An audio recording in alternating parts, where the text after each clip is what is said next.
Judith Wright's poem Eve to her daughters is a powerful and reflective piece that reimagines the biblical story of Eve from a modern feminist perspective.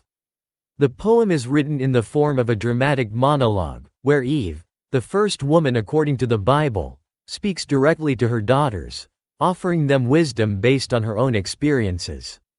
The poem opens with Eve reflecting on her life, specifically the events surrounding her creation, her relationship with Adam, and her role in the biblical narrative.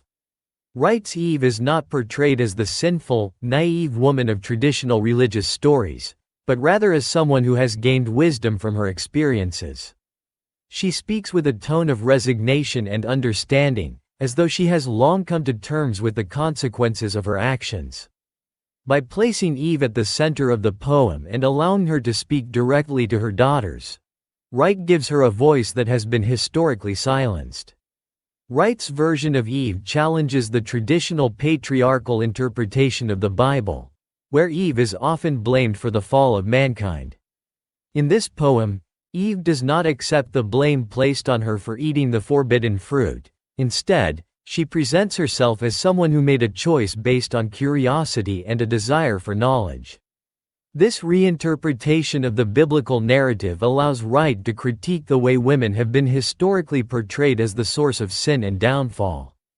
As Eve reflects on her relationship with Adam, she reveals a sense of disappointment in his inability to take responsibility for his own actions. Adam, according to Eve, was passive and obedient, content to follow orders without questioning them.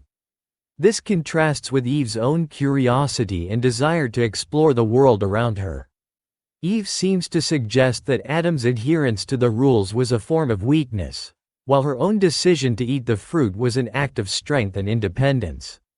Wright uses this contrast to critique the traditional gender roles that place men in positions of authority and women in subordinate roles. Eve's disappointment in Adam highlights the limitations of these roles and the need for both men and women to think critically about the world around them.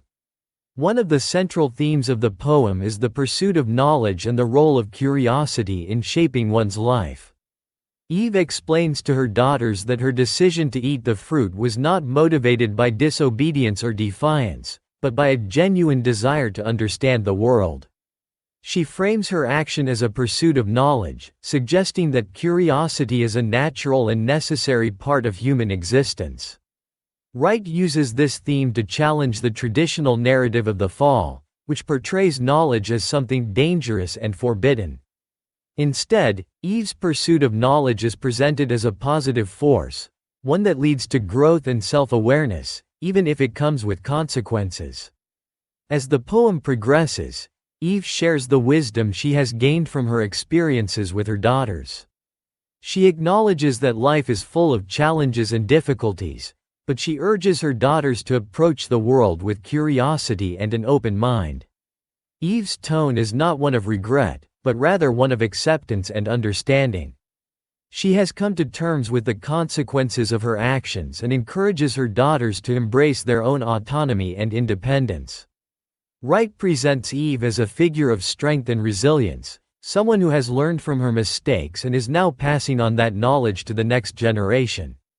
Through Eve's reflections, Wright critiques the societal expectations placed on women, particularly the idea that women should be obedient, passive, and subservient. Eve's decision to eat the fruit is portrayed as an act of rebellion against these expectations, a refusal to conform to the role she was assigned. Wright uses Eve's story as a way to explore the limitations placed on women throughout history, both in religious and secular contexts. Eve's message to her daughters is clear. They should not be afraid to question authority, seek knowledge, and make their own choices, even if it means going against societal norms. One of the most powerful aspects of the poem is Eve's rejection of the guilt and shame that has been placed on her for centuries. In traditional interpretations of the Bible, Eve is often seen as the source of original sin, responsible for the suffering of humanity. However, in Wright's poem, Eve refuses to accept this burden. She speaks to her daughters with a sense of pride in her actions, acknowledging that while there were consequences, she would not change her decision.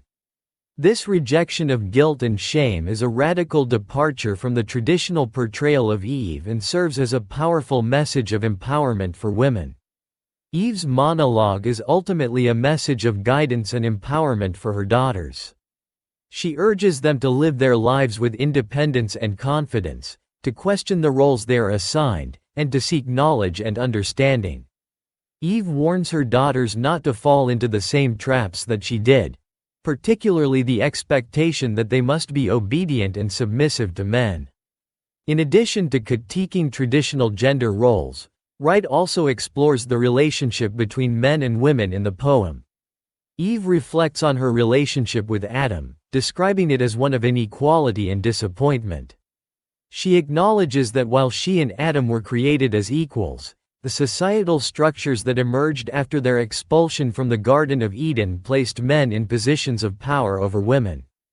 In the final lines of the poem, Eve's message to her daughters is one of empowerment and hope.